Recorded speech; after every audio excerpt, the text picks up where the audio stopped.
Now guys, in order to understand the diminished 7 chords as secondary diminished 7 chords and that, diminished 7 chord move, we need to say something about the secondary dominant chords, okay?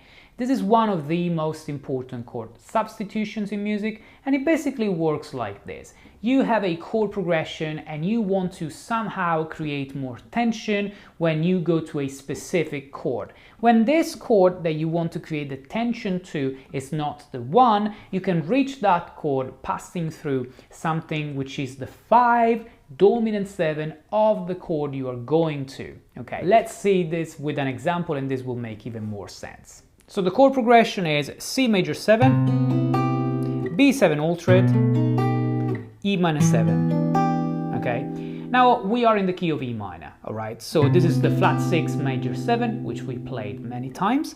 The B7 altered is the 5-7, and the E minor 7 is the 1 minor 7, of course, okay? Now, if I want to start again from C major 7, so I want to go back to the first chord of the chord progression, which is not the 1, it's the flat 6 major 7, something that I can do is create the tension to get to this C major 7. So, in a way, we are pretending for a minute that the C major 7 acts as a new 1, even though temporarily, okay, only when you play that chord. So if we were in the key of C major, which one would it be the 5-7 of C major 7? It would be G7, because G7 is the 5-7 of C major 7. So I can actually play this G7 before starting over. So let's listen with and without, okay? So without the G7 it goes like...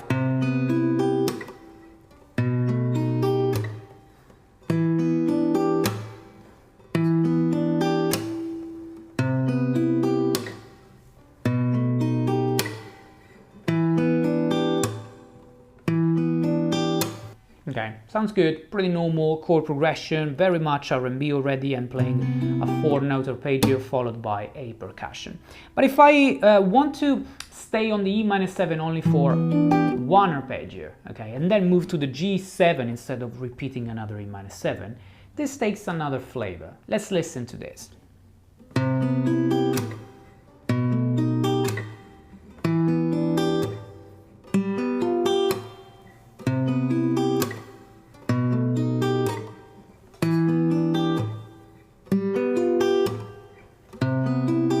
And so on. So it basically creates more tension to start again from the C major 7, because G7, like we said, is the 5-7 of the C major 7. Now, because the C major 7, it's actually not the 1 but the flat 6 major 7, well, that G7 will be notated as a 5-7 of the flat 6 major 7.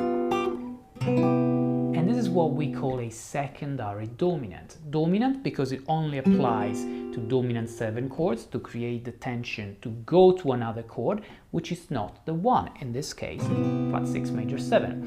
Now, why secondary? Well, because each key that you might want to play, major or minor, already has one primary dominant 7 chord, okay? It has one dominant 7 chord that we call primary because it's the only one that you find in that specific major or minor key, okay? So if we are, for example, in the key of D major, you will find an A7, okay, as a 5-7, and any other dominant 7 chord that you find in a chord progression in D major will be labeled as a secondary dominant 7 chord. Okay. Now, in a way, even the B7 altered that we are playing here could be considered a secondary dominant, okay?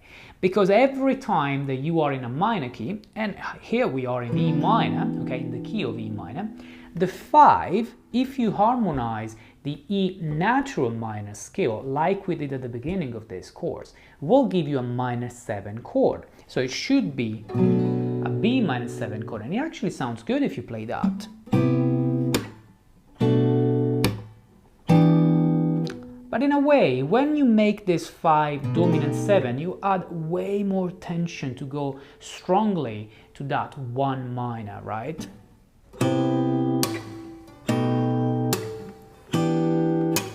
So without,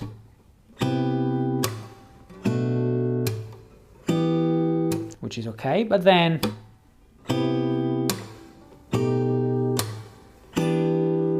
Okay, it changes everything. Now we can't always label this as a secondary dominant 7 chord in a minor key, just because it's very common. It's such a common practice having the 5/7 of a minor key, as a dominant 7 chord rather than a minor 7, that we can't really say this is the best example to understand a secondary dominant, okay? And also because if we harmonize another A minor scale, which is not the natural minor, but instead it's the E harmonic minor or the E melodic minor, on both harmonizations you do find a B7, and particularly it's a B7 altered, as a 5th degree, as a 5th chord of the harmonized scale, okay?